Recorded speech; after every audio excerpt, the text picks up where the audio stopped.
Ainda com resquícios da pausa da data FIFA, os times de São Paulo tiveram uma rodada bem atípica, porque eu não me lembro, num curto espaço de tempo, que os quatro grandes de São Paulo, as quatro equipes grandes de São Paulo, Palmeiras, São Paulo, Corinthians e Santos, perderam na mesma rodada.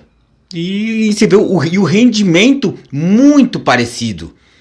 Cada um no seu nível, Santos com as suas dificuldades, Corinthians com suas oscilações, igual São Paulo, Palmeiras, que estava jogando muito bem e de 2 partidas para cá caiu bastante de rendimento. Todo mundo oscilou para baixo. Quem já está mais embaixo, mais abaixo ainda. Então, meio que frustra um pouco as aspirações, a torcida, no caso, o que cada torcedor de cada time almeja. E eu acho que tem muito a ver com essa parada para a data FIFA, que muitos times estavam meio que pegando no breu. Vai lá, essa pausa. Como eu repito, uma coisa é ritmo de jogo, outra é ritmo de treino. Por isso que o tal do colocar uma equipe titular para jogar e depois encher de reservas, dependendo da situação, a equipe cai de rendimento. O encher de reserva que eu falo, ou muitas vezes por suspensão, ou por você estar meio que focado em outro campeonato. Então você meio que tira o time que já estava meio ajeitado e azeitado, né? Então isso complica. Ainda mais com o futebol brasileiro, que sempre as oscilações são para baixo. A não ser tipo um Palmeiras, um Atlético, um Flamengo, times que estão geralmente na parte de cima, a prateleira de cima do futebol brasileiro no presente momento. A maioria dos times oscilam muito para baixo. E essa rodada deixou explícita, até para o Palmeiras mesmo, como é um dos protagonistas, as oscilações para baixo. Então a tônica do vídeo eu queria fazer focado nisso. Falar um pouco dos quatro grandes, como é que foi, o que parece, o que pode ser para os times, né? Mas antes de começar a falar de cada um dos quatro grandes de São Paulo, pedir para a audiência do canal um favorzinho, né? Porque passamos da marca de 200 inscritos, né? Estamos começando, trabalho de formiguinha, começando o nosso trabalho, tentando informar, entreter, uma distração, uma resenha, um nosso bate-papo. Mas uma coisa que eu percebo é que muitas vezes o YouTube não direciona, não envia as recomendações. Muitas vezes você assiste o vídeo, conhece o nosso canal pela primeira vez e depois não recebe mais notificações. Uma coisa que eu percebo também, que franca rivalidade entre o YouTube e o TikTok, plataforma meio que rival, TikTok de vídeos curtos, né? Meio que a tônica, a brincadeira agora, a moda é vídeos curtos. Tanto que no YouTube o que tá fazendo sucesso são os shorts. Eu não sou muito fã disso, eu gosto de vídeos longos, explicativos, mostrar o que eu tô sentindo, a minha opinião sobre tal assunto, tal time. Então aí nesse caso, eu gostaria de contar com a colaboração de vocês no sentido de que obviamente deixar o like também, se inscrever no canal, porque aumentando os inscritos aumenta a recomendação, e o mais importante de tudo do que se inscrever e deixar like, recomendar para os amigos. Eu acho o mais importante é isso, você compartilhar, espalhar o máximo possível as nossas ideias, a ideia do canal, para que chegue o máximo número de pessoas, e nisso naturalmente o nosso projeto, o trabalho vai crescendo, vai angariando mais pessoas, mais trocas de ideias. Outra coisa que ajuda muito nos recados, pode deixar recado sim, elogios, críticas também, críticas no caso construtivas, né? Porque eu acho, por mais que eu brinque, eu uso de clubismo, eu não uso nada ofensivo para poder depreciar tal equipe. Eu não uso a internet para isso, eu brinco, pode-se dizer nessa forma, em off, entre amigos, assim. Mas usando o canal, a minha proposta é o quê? É falar do time em si. Se o time tá mal, obviamente que eu vou falar mal. Se tiver bem, eu vou elogiar, como eu já fiz com diversos times. Então é isso, pessoal. Se inscreva, deixa o like, principalmente compartilhe entre amigos, né? Pra gente fazer a nossa ideia crescer. Começando então agora, sem mais delongas, tentar o vídeo não ficar tão longo como normalmente fica. Começar a falar do Santos, né? Que perdeu para o Flamengo na Vila Belmiro. O Santos, nessa rodada, entre os 4 grandes de São Paulo, foi o que foi melhor. Perder, perdeu. Mas pelo menos fez 2 gols. Vai, tomou 3. Mas fez 2 gols no bom time do Flamengo. O time do Flamengo que estava poupando. Tinha bastante jogadores, começou no banco de reserva e foram entrando aos poucos. Santos que deu trabalho, né? Vamos falar a verdade. Pro Flamengo, né? Mesmo o Flamengo alternativo que foi entrando nas peças principais durante a partida. Mas o real preocupação do torcedor santista, o que é? Rebaixamento preocupa, sim, é uma realidade, somente 2 pontos, ainda tá tudo muito embolado, foram só 12 rodadas ainda, né? Ainda para encerrar a rodada do Brasileirão, ainda falta Vasco e Cuiabá, Cuiabá e Vasco, e isso pode ser já é uma realidade pro Santos, porque você não vê um futebol plenamente desenvolvido. Você vê a classificação do Santos voltada mais para a parte de baixo da tabela. O santista pode perguntar, mas o Corinthians está pior. Se o Santos tá, o Corinthians também tá. Tem que se preocupar. Sim, concordo. Mas o que pelo menos o meu olhar, o meu achismo, que é somente opinião e achismo, eu vejo o Corinthians com mais probabilidade de sair dessa situação do que propriamente o Santos. Por muita coisa envolvida. Muita coisa envolvida, né, na situação. O plantel de cada time, coisas que contam também, a visibilidade em mídia, isso no caso angariar mais fundos, tá certo que obviamente a condição financeira, se o do Santos está caótica, do Corinthians também não tá nada bem, né, com dívidas estratosféricas na casa dos bilhões, mas eu vejo tentar se ater ao campo mais peças melhores para fazer, no caso de um Luxemburgo, fazer um Corinthians sair do que um Santos sair dessa situação. Santos que agora vai começar um trabalho com Paulo Turra, que foi mandado embora após a saída do Filipão de um cargo diretivo do Atlético Paranaense. Os dirigentes do Atlético Paranaense mandaram Paulo Turra também, né, embora, e não ficou muito tempo desempregado. Assinou com o Santos. Tanto nesse jogo do Flamengo, quem geriu a equipe do time do Santos foi o Claudio Miro, né? Quem lembra dos anos 90, né? Eu que já sou na turma dos mais velhinhos, lembro dele, né? Volante, depois zagueiro, bastante truculento também. Mas ele tentou armar um Santos sem inventar. Um Santos que tentou jogar de igual para igual com o Flamengo, né? Mas não... quando foi fortemente ofendido pelo Flamengo, o Santos abriu o bico, né? Deixou-se levar, né? Então acho que não seria diferente, mesmo em Vila Belmiro, sem público, né? Mediante os protestos excessivos, né, da torcida do Santos. Então, como eu falei, o técnico interino Claudio Miro, ele falou que por mais que esteja a situação caótica, isso é uma coisa que ele tem que falar. No caso não se cogita falar em rebaixamento pelo Santos, pela grandeza do Santos, e também ele mensurou, porque ainda estamos em 12ª rodada. Eu, Ronaldo, já falo disso pro Santos, porque a mesma pontuação da primeira rodada é da 38ª. As vitórias valem 3 pontos, empate 1, derrotas você não soma nada, então tem que somar pontos. Por mais que você não esteja bem. Tentar arrancar um empatezinho com o Flamengo, tentar ganhar algum clássico para poder dar uma moral. Aí você pega um Palmeiras, não desenvolve bem. Você pega um Corinthians, também não joga bem contra o Corinthians e perde em casa para o Corinthians, né? Que degringolou toda essa situação para o Santos hoje de até não ter público. Então, por isso que eu vejo o Santos, por mais que o Claudio Miro, técnico interino, fala que não, tá tudo sob controle, que não sei o que, é muito cedo falar, eu já não acho muito cedo. Tem que se trabalhar cedo para quando chegar, vamos supor, depois da 30ª rodada, o Santos ficar flertando ou dentro da zona, para sair é muito complicado. Santos do quê? Ainda dos times que ainda não foram rebaixados em Campeonato Brasileiro. Então, seria uma mancha muito cruel em sua história, né? Paulo Turra, né, que eu falei que foi demitido do Atlético Paranaense, foi contratado. Tudo indica que ele, contra o Blooming na quinta-feira, ele vai assumir. Ele assistiu o jogo da tribuna, não sei o que ele gostou, não gostou. Acho que muita coisa tem que ser feita, contratações tem que ser feitas, ou pontuais, alguma coisa que venha para poder resolver ou ajudar o Paulo Turra, senão também não vai dar. O problema do Santos não é somente o técnico, é problema técnico, mas de técnica dos jogadores. Muitas vezes o treinador não vai entrar em campo. Então, por mais que você critique, ele armou errado, ele colocou as ideias erradas, ou até as ideias certas, mas mal executadas, ou mal compreendidas, e nisso mal executada.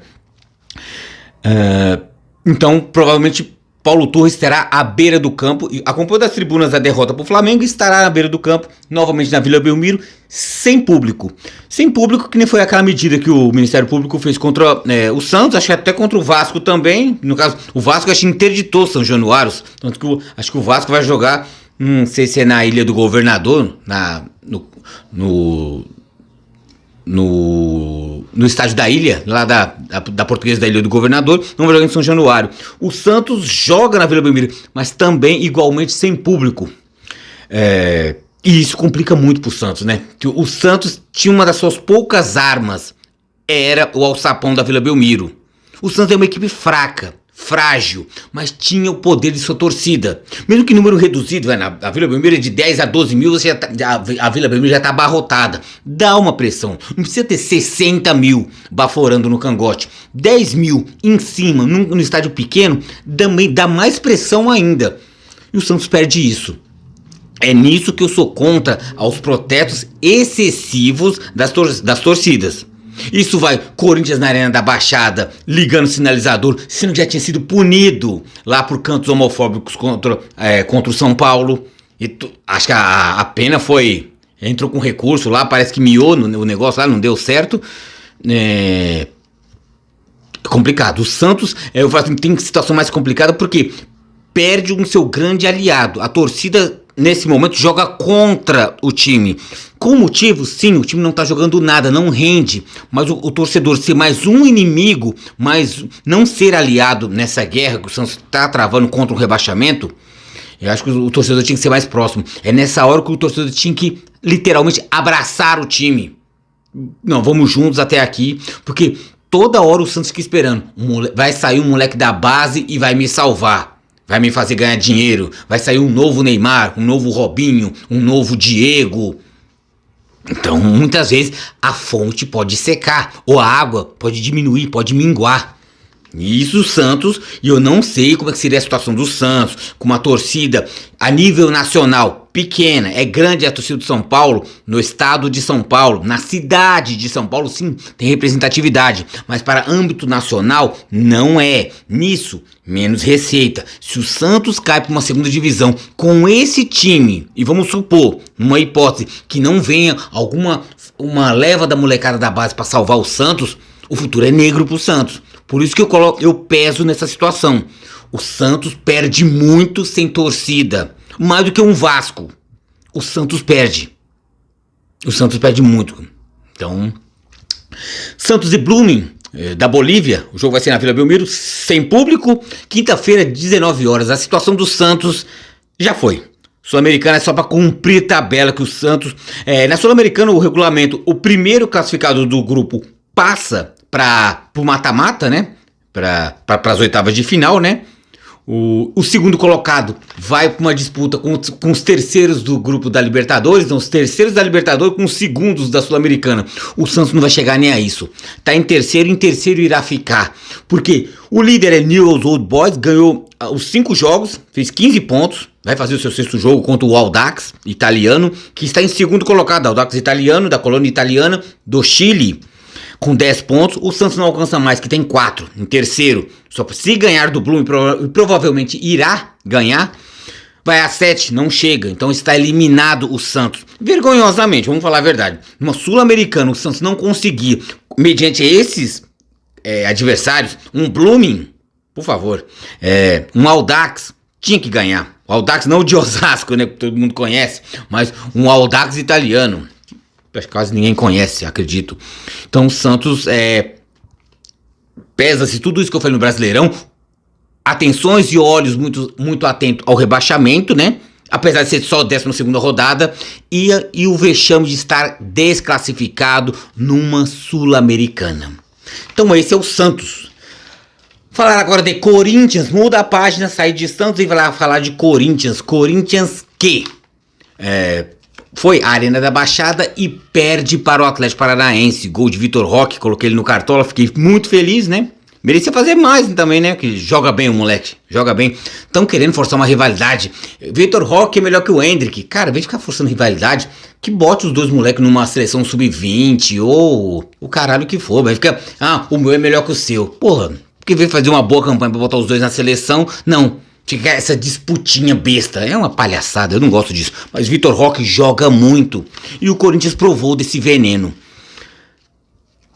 E eu falei do Santos quanto a rebaixamento, Corinthians também preocupa bastante quanto a rebaixamento, sim. O do Santos é 2 pontos pro rebaixamento. O Corinthians tá em 15º com 12 pontos. Se o Cuiabá empatar com o Vasco, o Corinthians cai para 16º. Mas a diferença pro rebaixamento pro Goiás é Goiás com 11, Corinthians com 12, continua com 1 ponto. É perigoso, mas eu acho eu não falei pro Santos, mas falando pro Corinthians, mas também servindo um pouco pro Santos. Eu falo muito, Corinthians, fique atento ao rebaixamento, Santos, mas a turminha lá de baixo, pelo amor de Deus. Vasco, Cuiabá, Curitiba, equipes que, vamos supor, tem a seu apelo regional. O Vasco meio que foge disso aí, tem um apelo altamente nacional, mas a fragilidade do elenco, eu vou focar agora em fragilidade do elenco, são elencos piores. Acho que a situação só estaria estarrecedora e assustadora para Corinthians e Santos quanto a rebaixamento. Corinthians 1 ponto da zona, Santos com 2 pontos. Se fossem outros adversários estivessem lá embaixo, porque Curitiba, Cuiabá, aí entra Vasco, entra Goiás, mas não faz força nenhuma para poder assustar esse povo. O Corinthians está um tempão flertando, acho que entrou 1 ou 2 rodadas, no total de 12, o Corinthians tá sempre ali no limbo. E se bobear, nem vai cair. Torço, obviamente, sou torcedor do Palmeiras, eu quero muito que o Santos, São Paulo, Corinthians, Flamengo, o time que for, caia. Não, que não caia é o Palmeiras, mas, porque eu sou torcedor adversário dos times que eu tô falando. Mas, friamente falando na bola, é difícil cair porque a turminha lá de baixo não ajuda. A ruindade é maior, é pior. A qualidade do time que estão na zona de rebaixamento é pior que um Santos, sim.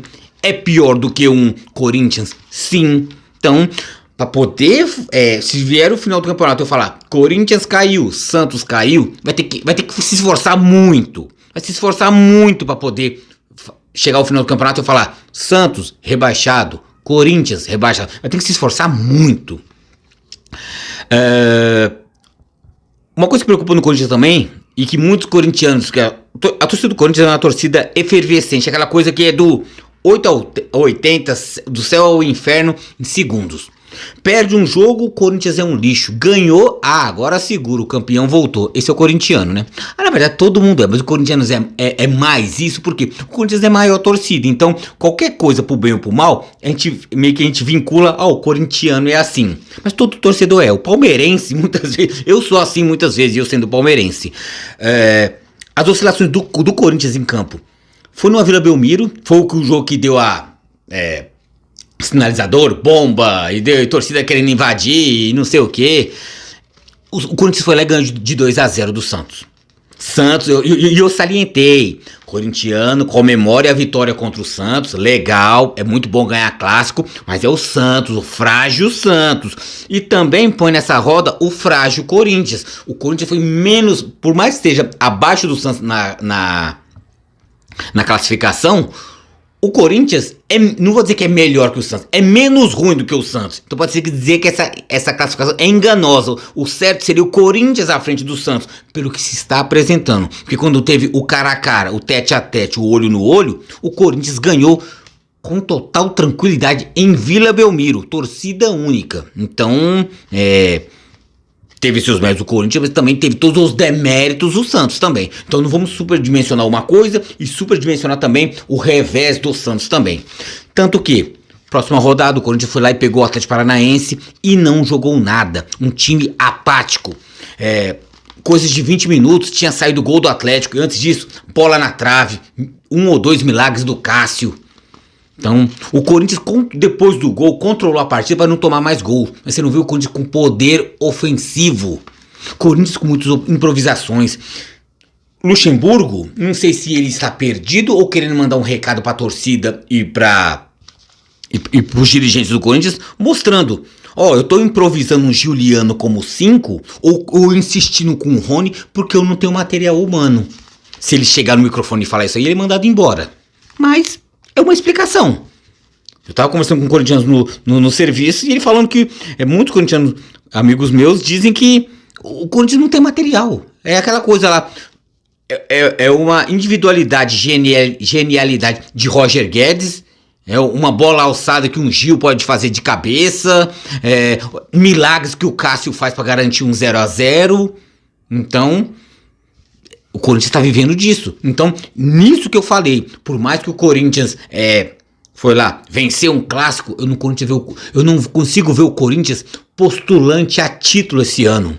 Nem se for para uma Sul-Americana, eu não vejo título. Copa do Brasil, eu não vejo possibilidade de título pelo que se apresenta. Pode mudar de hoje para amanhã. O Corinthians é invencível. Mas hoje, eu falo hoje, eu não consigo ver. O Corinthians está almejando o título.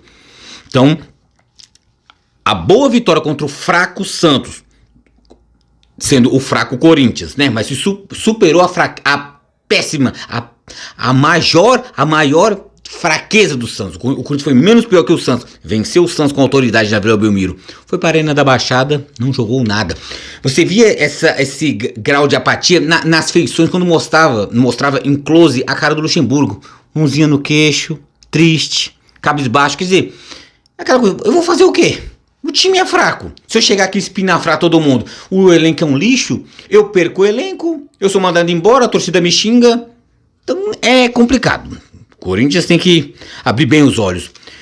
E vai cumprir o tal da cumprir tabela pela Libertadores. O Corinthians, que já fez vexame em não se classificar para a próxima fase da Libertadores, vai enfrentar o Liverpool. E se perder pro Liverpool e não ir para aquele mata-mata que pode ir para as oitavas da semi, que lembrando, o terceiro da Libertadores vai pegar os segundos. As equipes que são terceiro vão pegar as equipes que são segundos da Sul-Americana. Terceiro da Libertadores contra os segundos da Sul-Americana. Pra ver quem passa para as oitavas de final contra o primeiro do grupo na Sul-Americana, né? É uma bagunça, né? Em vez de dizer campeonato é campeonato, campeonato é campeonato, mistura tudo, segundo e terceiro pra lá e pra cá. O Corinthians só cai fora se o Corinthians perder na quarta-feira, 9h30 da noite, pro Liverpool. É impossível? Não. Se tratando desse Corinthians que adora aprontar, não. Pode ganhar. Tanto que o Corinthians sinaliza com a possibilidade de ir com o time reserva. Eu ouvi o corintiano, amigo meu, Daniel, lá do serviço, ele falou o seguinte: eu torço que o Corinthians perca para não poder passar de fase, para não poder ir para uma Sul-Americana ficando em terceiro, porque aí vai ficar desligado do Brasileirão e pode cair. Falei, não, pra mim é vexame maior ficar em quarto. Ir pra uma Sul-Americana, se é o que sobrou, é obrigação do Corinthians, caramba. Temos que lembrar, estamos falando de Corinthians, caramba. Não estamos falando de Ponte Preta, de Juventus da Moca, de São Caetano, de Portuguesa. Acho que o pessoal acha meio que esquece disso. O pessoal esquece, vai lá, não, eu prefiro que perca pro Liverpool do Uruguai. Eu, palmeirense, eu prefiro isso, porque eu sou torcedor contra o Corinthians. Mas o corintiano dizer, eu prefiro que o Corinthians perca, não me entra na cabeça. Entendo toda a preocupação pro Corinthians não ter um novo rebaixamento em sua história, né? Mas, pelo amor de Deus, né? Então isso aí é compactuar com a merda que o Corinthians vive. É a minha opinião. Então, a situação do Corinthians no grupo, na Libertadores. O Corinthians já é eliminado na Libertadores, porque o Argentino Júnior já tem 11 pontos, praticamente primeiro colocado, vai enfrentar o Del Valle. Se o Del Valle ganhar, passa, ele vai para 12 pontos e passa eu passo o Argentino Júnior na liderança, né? Então, vai valer alguma coisa. No outro jogo é o tal do cumprir a tabela, que é os dois com 4 pontos. Sim, o Corinthians está com a mesma pontuação do fraquíssimo Liverpool do Uruguai. Corinthians e Liverpool jogará em Itaquera, quarta-feira, 9h30 da noite. Vai ser o jogo da Globo, né? E o Corinthians empatando passa. Se conseguir perder, está fora até de postular uma vaga no mata-mata de Sul-Americana. Isso aí pra mim já é o maior dos vexames. Mais um vexame pra história do Corinthians. Agora vamos falar também, mudou, saiu do Santos, saiu do Corinthians, vamos para o São Paulo. São Paulo que tinha vindo de vitória, ganhou do Atlético Paranaense, jogando bem no Morumbi. Falei de oscilação do Corinthians, falo de oscilações do São Paulo também, que tentou, batalhou, pelejou, peleou, mas não conseguiu vencer o Cruzeiro. O Cruzeiro recém-promovido depois de anos na Série B, o São Paulo não conseguiu. Cruzeiro, 12º colocado com 17 pontos, São Paulo um pouco melhor, 11º com 18 pontos. A oscilação do tricolor faz o time empacar na tabela. O time não olha muito para baixo, mas também não olha muito para cima, fica naquele limbo no meio. Nisso, belisca uma Sul-Americana, mais um ano, ou talvez pegar uma pré-Libertadores. Isso é muito pouco se tratando de São Paulo. Da mesma forma que eu tô falando que corintianos muito pessimistas, não tem o senso que a grandeza que é um Corinthians, muitos São Paulinos, ou até o time do São Paulo, pior dizendo, se contenta com isso. Mais um ano sem ganhar nada, tá bom pra você, São Paulino? Porra, é complicado. Mais um ano sem nada. Então, mais um ano, perde com o Cruzeiro. O São Paulo tinha time, depois que ganhou a forma que ganhou do Atlético Paranaense, que ganhou do Corinthians, perder pro Cruzeiro daí era um jogo que dava pra ganhar. O Cruzeiro não foi tudo isso, não. Tem várias limitações que o São Paulo não conseguiu infringir. Num gol contra do Rafinha, uma infelicidade, bola cruzada na área, ele tentou afastar pra cima, pra baixo e mandou pra dentro. Ah lá, Oséias, né? Oportunismo de cabeça, esquisito.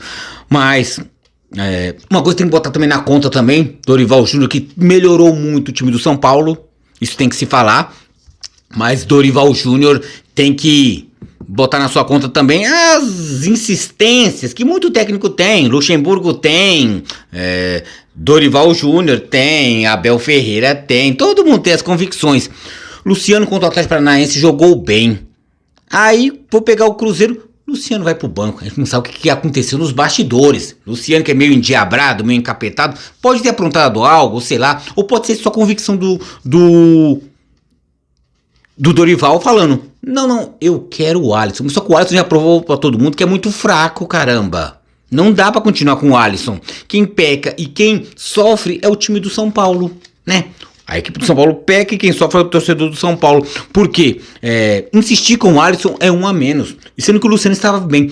Não é todo dia, não é toda hora que o Luciano está bem. Quando ele está, aproveita, caramba, dá sequência. Que o Luciano, pra mim, é o melhor municiador pro Caleri. O Caleri, sem ter um companheiro digno no ataque, Caleri tem que voltar para poder buscar jogo. O Caleri fora da área, sem ser o homem para dar o último passe, o Caleri é inútil. Tem aquela musiquinha, toca no Caleri que é gol, porque ele tem que estar na frente do gol e empurrar para o gol. Ou muitas vezes ele está parado, a bola bater nele e entrar para o gol. Caleri dominando, não é gol. Caleri dando bicicleta ou pedalada, ele não é gol. Então Caleri, tocar no Caleri que é gol. É tocar, a bola bateu no pezinho dele e entrou de cabeça pro gol só. Caleri é limitadíssimo. O São Paulino gosta muito do Caleri, muito por carência de títulos e de bons jogadores. Quando aparece um cego, um cara que tem um olho numa terra de cego, o cara é rei. E esse é o Caleri. Faz gol em clássico, se entrega bastante, joga tipo com o supercílio aberto. Literalmente é o argentino aguerrido da equipe. Todo torcedor gosta de um cara assim vibrante, como eu gosto do Rony. Mas é isso, é limitado. E São Paulo tem todas essas oscilações e opções adversas do Dorival. Tem chance, claro, de reabilitação no contexto geral, porque vai pegar um adversário fraco na Sul-Americana. São Paulo e Tigre vão jogar amanhã, né? Que hoje eu estou gravando esse vídeo na segunda-feira. Amanhã, 9h30 da noite, na terça-feira, São Paulo e Tigre. Quem não lembra do título internacional de São Paulo, 2012, Sul-Americano, o jogo que não terminou. São Paulo diz que exorcizou esse fantasma ganhando, nessa fase de grupos ainda, ganhando do Tigre na Argentina, né? Mas as lembranças remontam ao Morumbi, 2012. A partida parou no intervalo, teve aquela briga, não voltou mais, e aí diz que a zica do São Paulo começou ali. Então, vamos ver. O São Paulo tem chance de poder passar por cima do Tigre, até com um certo grau de tranquilidade, né? Pela fragilidade, o Tigre já foi frágil, teve mais complicações pro São Paulo. O extra-campo lá de torcedor do São Paulo sendo atacado, ônibus do São Paulo sendo apedrejado, do que dificuldade com a bola rolando. O São Paulo foi muito melhor. E nesse grupo do São Paulo é melhor, porque o São Paulo é líder com 13 pontos, atrás do próprio Tigre com 10, Tolima com 5, Porto Cabejo com 10. Quando teve o jogo lá do São Paulo e Tolima, que o São Paulo goleou e classificou, eu já coloquei lá na capa do vídeo, São Paulo classificado. Mas não matematicamente. Mas eu não... Eu fiz as contas.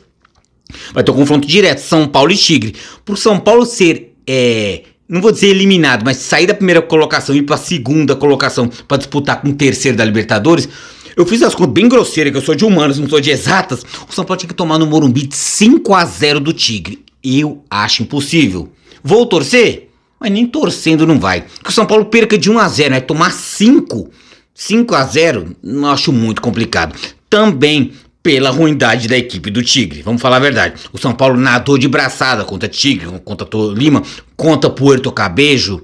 Então, o São Paulo tem tudo para poder passar de fase e ser um dos favoritos para o mata-mata da Sul-Americana. Lembrando, o São Paulo está bem em Sul-Americana, porque teve um ano anterior ruim.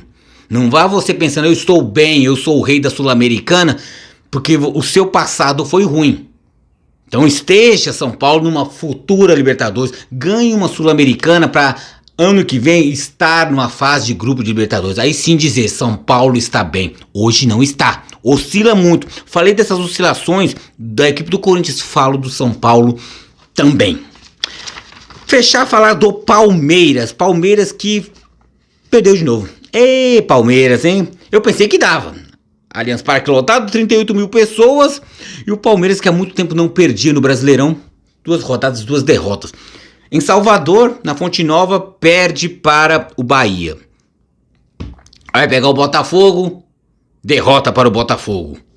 Botafogo jogou muito bem? Não, controlou a partida, anulou o Palmeiras. Palmeiras também teve a sua meia-culpa, que também não fez o bastante para poder ofender a equipe carioca. Então, há muito tempo, o Palmeiras que outrora, 2 rodadas atrás, era o único invicto. Começa agora, o Palmeiras chegou na 12ª rodada, 2 derrotas, Palmeiras cai da briga entre a primeira e segunda, cai para a 4ª colocação, Grêmio e Flamengo passam a equipe do Palmeiras, né? Botafogo se distancia mais na classificação, Botafogo com 30 pontos, bom dizer, né? Ótima campanha botafoguense. Palmeiras cai para 4 com 22 pontos. Mesma pontuação do Flamengo. Flamengo que só passou em número de vitórias, 7-6, se eu não me engano. O Grêmio passou 1 ponto a mais, tá com 23. Calma, torcedor botafoguense. Calma, torcedor botafoguense, porque é o Botafogo. E tudo pode acontecer com o Botafogo, né? Mas o Palmeiras, o rendimento cai abaixo. Isso é a prova do quê? Que eu já tinha falado em outros vídeos. Da volta da parada da data FIFA, falando que é uma amostra que o elenco do Palmeiras não é tudo isso que muitas vezes a imprensa ou até os adversários querem tirar o corpinho de lado, o corpo fora e jogar um falso favoritismo no Palmeiras, dizendo que o elenco do Palmeiras é muito bom, dá pra formar uma equipe grande, titular e reserva. Não dá. Não dá. O Palmeiras sofre muito porque tem titulares muito bons. E quando os titulares não saem, ou por ter sido convocados, ou por contusão, ou porque cai o nível técnico, jogadores oscilam, são humanos, não são máquinas, muitas vezes quem entra não dá conta. E nisso também pode colocar também, nesse balaio, nessa conversa, não é somente a oscilação do jogador, mas as oscilações mentais de Abel Ferreira, no sentido nem só do temperamento dele, que é explosivo, é manso, é amigo, é odioso, é amoroso, ele é uma bomba relógio, todo mundo isso sabe. E isso fez o Palmeiras vencedor e também sai de jogos derrotado também. Então não vamos culpar que isso seja a culpa do Abel. Mas o que pode colocar um pouco de culpa no Abel, e nisso eu reclamo, não o comportamento do Abel. O Abel, eu quero o Palmeiras vencedor. Porque o Abel, se ele faz chilique, se ele chuta o microfone e fala que você é bobo e feio, o problema é teu. Se você se ofendeu, o problema é seu. O que eu digo do Abel é as convicções dele de ficar insistindo com Tabata, que é fraquíssimo, limitado, mesmo sem opções, sei lá, um Luan de novo na zaga. Aí entra a diretoria que não contrata um legítimo camisa 5 insistindo com o Zé Rafael que não sabe marcar. É bom para criar, mas para marcar, o Palmeiras não tem um legítimo camisa 5 em seu elenco. Tem o Jailson, que é outro que é sofrível. As contratações do Palmeiras não vieram para resolver, sendo que os melhores do Palmeiras, que é a molecada da base, o Abel coloca na reta final. Luiz Guilherme, John, o Endrick, entrando com 40, 43 minutos. Vai fazer o quê? Então você acaba queimando quem tem potencial e botando, só porque veio as cifras exorbitantes, colocando um Tabata para jogar. Tabata nunca resolveu o jogo, então não sei. Complicado a situação do Palmeiras, mas ainda não é desesperador, que ainda é quarto colocado no Brasileirão. Em se tratando de Libertadores, a tábua de salvação é porque vai pegar o Bolívar, que é uma equipe fraca. 9 horas na quinta-feira, não na quarta, vai jogar na quinta-feira. Na quinta-feira, tal qual acho que o Santos, né? O Santos vai jogar também na quinta-feira, 19 horas, o Palmeiras vai jogar às 9. Vai dar pra assistir todos os jogos, isso é uma maravilha, né? Então, terça-feira é São Paulo, na quarta é Corinthians, na quinta é o Santos mais cedo, mais tarde é o Palmeiras, vou assistir de todos, isso é uma maravilha. O Palmeiras tem tudo pra poder ganhar da fraca equipe do Bolívar e já ganhar a classificação primeiro no grupo, disputando justamente com o Bolívar, e ganhar a primeira no geral, que a disputa é Palmeiras e Bolívar. Quem vencer é o primeiro no geral e vai ter toda aquela sequência de até chegar à semifinal, jogar em sua casa. Aí a final será em jogo único no estádio do Maracanã, na cidade do Rio de Janeiro. Então a salvação do Palmeiras é essa: pegar o fraco Bolívar, que o Palmeiras perdeu na altitude, mas eu tô falando que o fraco Bolívar por quê? Vai descer o morro, vai sair de La Paz para ir para São Paulo, sair do Hernando Siles para ir para o Allianz Parque. E é nisso que é a tábua de salvação do Palmeiras. É o Palmeiras tentar pegar um adversário fraco, vencer bem e falar: voltamos à normalidade. Então é isso, pessoal. Então falamos de Santos, de São Paulo, de Corinthians, de Palmeiras. Falando que a data FIFA tá complicando os times paulistas, mas também colocando a culpa, não é só de data FIFA também não. Os times também têm a sua culpa também. Uns mais, outros menos. Estão jogando mais, estão jogando menos. Nessa rodada todos jogaram menos. Então pronto. Então chegamos ao fim de mais um vídeo. Reforçando, peço mais deixar seus comentários, que isso reproduz mais as visualizações dos nossos vídeos. Deixa like, compartilha, se inscreva também. Então, mas principalmente compartilha a ideia entre amigos, porque o nosso canal está crescendo, passamos a marca de 200 inscritos e a tendência é crescer cada vez mais. Quanto mais as minhas ideias chegarem em você, eu me sentirei realizado. Essa resenha, essa troca de ideia, esse desabafo também é muito bom, porque amamos e gostamos muito de falar, de torcer, porque esse é o futebol.